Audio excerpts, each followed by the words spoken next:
In the last 30 days, we've taken our real estate business that was sputtering along to doing $43,000 in a single week. And all we did was just change one simple thing in our business, and then it went to the moon. In this video, I'm going to share with you the tweak that we made that most real estate investors completely miss, regardless if you're brand new in the business or even an experienced real estate investor. But if you pay attention and you implement this, your business is going to blow up overnight. But before I tell you what the change was that we made, I want to share with you how I discovered this. So I was in a meeting with Gene on my team, who runs my entire real estate operation. And this is a meeting that we have every week where we just discuss what's happening in the business, the changes we need to make, and the things that are happening. But I was shocked when he told me how much money we made the previous week. We booked $43,000 in deals. So I want to give you the opportunity to peek behind the curtain. You're going to see where the deals are located, how we found these deals, how we found the buyers, but most importantly, you're going to see the simple shift that we made in the business that made all the difference in the results. So without further ado, let's go right to the call. So Gene, let's go over what happened last week. Let's break it down. What's deal number one?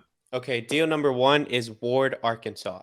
All right, so it's located near Little Rock, Arkansas. Yeah, we picked it up at $75,000.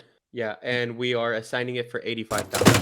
How do we find a buyer? Investor lift. Investor lift. So I'm gonna put IL investor lift, and then the buyer who bought it. What's his use case? What is he gonna do with it? He actually wants to keep the tenants in it because it's a rental property. So he wants to keep the tenants in it. He wants to repair it and just raise the rent by $200. Does the investor live in that area or no? He's located in Little Rock. Just for everybody's sake, this is deals that happened last week. Yeah. All right. Deal number two. Deal number two is Swannanoa, North Carolina. Swannanoa is in North Carolina. Population of 5,000 people. Yeah. Okay. And just for everybody's sake, Swannanoa is located. So that is near Asheville. Okay. So that is in Swannanoa. Yeah, it's 15 minutes. It's 15 minutes from Asheville and 10 minutes from Black Mountain. Got it. So it's right in between two touristy areas. And the story behind this is they bought this property a long time ago. The brothers did. And they haven't even seen it. They never saw it. So they just want to get rid of it. The buyer we found on Investor Lift as well. And the buyer wants to tear down the property and put a container to Airbnb. Like a container home. Okay. All right. Container. Investor Lift. And so how much we buy, how much we sell? So we picked it up. Originally, we got it at 30. We renegotiated to 25. And we are assigning it for 38. And then now, just to go back on Ward, how do we get that lead? Is that a Facebook or PPC? That's a Facebook lead. And then this one, so whatever this one is a PPC lead. Another deal? Do we have another one? Yes, we have another one in Avon Park, Florida. Oh yes, that's not that unpopulated. Avon Park. Avon Park is a population of 8,836. More. Oh, we're really moving up here in population sizes. Yeah, we are. This one here is in Central Florida, south of Lakeland, near Sebring. And what's the story with that one? So it's actually a mobile home that comes with the land. We picked it up for $40K. It turns out one of the buyers is actually buying the property next door. He wants to just consolidate everything. And how much we sell that one for? 60. Oh, wow. That's a nice one. And that came from Facebook or PPC? This one came from Facebook. Number 4. Do we have a number 4? We have some that we're trying to figure out if we're going to continue shopping them or we're getting interest on them. So number 4 would be Meridian, Mississippi. Just a regroup. Ward is 10. Tawana is 13. And then Avon is 20. So that we have a total of $43,000. So that's $43,000 in assignments that we have deposits on, and it was last week. So now the next ones are ones that are not turds, and there's a high probability that we will be able to find a buyer. Do you think? Yes. So the first one would be Meridian, Mississippi. 35,000 population size near Jackson and near Birmingham, but more closer to Jackson. So what's the story with that one? So we got that one locked up for $10K. Got it. It's going to need a full rehab, but the owners, they live in another state. So we're getting some buyers walking through it. You know, we're getting some interest, a few offers, not what we're looking for, but what were the offers that you got? Oh, 16K, 17K. So we get at least a potential 6 to 7K on that. Yeah. And is that one a PPC or a Facebook lead? This one is Facebook. The buyers that we got interested in that, are they coming from Investor Lift? So some are coming from Investor Lift. This one we've had to do a little bit more digging. So we've been going through Facebook groups, trying to reach out to people on groups and things like that. Finally, the last one is St. Louis. All right, St. Louis, Missouri. So what's the story with that one? Okay, so we have this one locked up for 9K. We've had buyers interested in seeing it. Actually, one of the buyers went out yesterday and he said it looks like someone dropped a bomb on the entire building. So it's a lot worse than what we thought, which is why the offers are 10K cash right now. Do you think we can get a price reduction? I don't think we could get a price reduction on this. We're letting it go on the end of the day. The only It's really question low. that I have for you on that is that would you still do the deal even if it was just $1,000 just to help the seller? If it was me by myself, yes. So just when you say you have other things to consider. So what like is it? I know that, for example, this is going to take time from the team. It's just going to be a lot of man hours. We have to pay for them. And I'd rather them focus their attention on other things that are more profitable than just $1,000. Just a suggestion, if it's really, really tight and you have somebody that's right there and you trust them, why not say to, hey, look, there's not enough juice on the bone. I'm going to put you in touch with the seller directly. See if you can do the deal. If you can do the deal, can you throw us a bone? Could you throw us like $1,000? Even if they screw us, it doesn't matter because Yeah. we weren't expecting to make any money. But at least the seller gets served, and then now we may get $1,000 back, and we could have a great party down in Miami at the club. Yeah, I You mean, think that's a good idea? I think it's worth a shot, right? Like we're still coordinating with buyers today. Yeah. I'm So just saying I'm offering that only because it would help the seller. yeah, it would help the seller. You know what I mean? Just to take care of them. I think it'd be very interesting if you took a Google Street View of the area. Wow. Look at that window. That window? So our property is right next to it. What is And going on if here? you go down the road, everything is like that. Everything.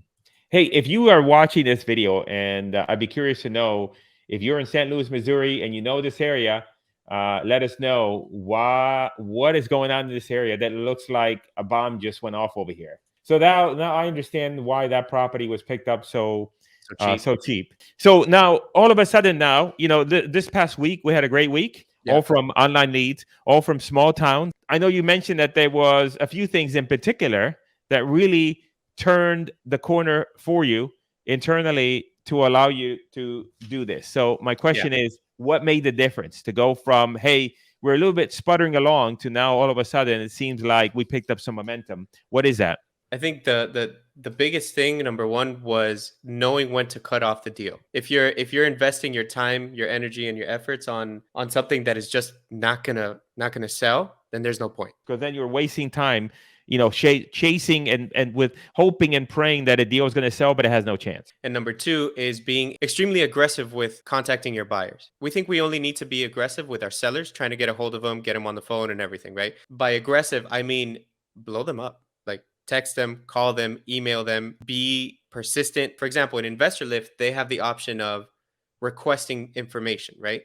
Yeah. And sometimes they'll do that, but then they won't answer the message, they won't answer the phone, they won't do anything. In my eyes, I see it, okay, you requested information. It's my responsibility to give you that information no matter what the cost. Okay, that makes sense. And was anybody annoyed? Yes. And how did they express their annoyance? Did they call you a parasite to humanity? No. That's the worst that I've been called. One guy said, he said something along the lines of, take me off your effing list. I don't buy in this neighborhood. Yeah, so they're all right, they were annoyed, but we sold them. So being aggressive with the buyers, okay. What else? Focusing my attention and Anissa's attention on getting a hold of the buyers, and John's attention and Katie's, like the whole team's attention on really going through that list. I think that's what made the difference. So just really being, again, I think sometimes people are very aggressive, or they learn to be aggressive when they're communicating with buyers, with sellers. Yeah. And everybody's taught to go after the seller, get that contract signed. But then they decrease that level of intensity when it comes down to the buyers. Yeah, they think that it's okay just coming up with a little marketing flyer and emailing it out. Right. And that's not the case. Listen, we texted them a link to a Google Drive with pictures and marketing information. We emailed them that same information. We also emailed them the Investor Lift site. All these deals were everywhere. We flooded the market. So one thing is, when you say, going back to number one, when you say that knowing when to cut the deal, when to cut the deal and then just move on to something else, is there a time frame that you're looking at? like say within the first 24, 48, 72 hours that you want X. Otherwise, if you don't get this, then that means that it's a sign that we might have to reconsider. I think, okay, if we did all our due diligence, like we got pictures, we got all the information necessary so a buyer can make a yes or no decision, we want eyeballs and also walkthroughs, like probably within the first 3 days. And now the pictures you got through Home Jab? We usually get them through Home Jab. Yeah. Were all these Home Jab? No, not all of them were Home Jab. What were the other ones? I think But one of them was a seller. one of them was a seller. One of them was a buyer that walked through and did us a favor. And was the buyer that did you the favor eventually the guy that ended up buying, or no? No. So we're talking about, one of the main way that we were able to obtain the buyers was through Investor Lift. Yeah. That platform does have a cost associated with it. For somebody who may be a little bit budget constrained and can't afford it, will the alternative be Propelio?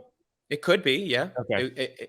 It does require a little bit more of like ninja moves. You gotta copy the name of the company, Google them, then you gotta do a little Right. bit more steps, but you still find a lot of information. I mean, we got a lot of buyers from there. Just so we don't lose anybody, Investor Lift is a platform designed for wholesalers, and it has a nationwide buyers list. So this is key, especially for those of us that are doing nationwide deals. My good friend Robert, he's the one that built the software along with his team, and I am actually a paid customer, meaning that I paid to be part of the platform. There's a link in the description if you wanted to get more information about it. There's a cost associated with it, so if you're really, really budget constrained and you only have a couple nickels and dimes to rub together, and there's nothing wrong with that. I used to have only a couple nickels and dimes to rub together. Now I have some quarters to rub together, but hey, you all got to start from somewhere.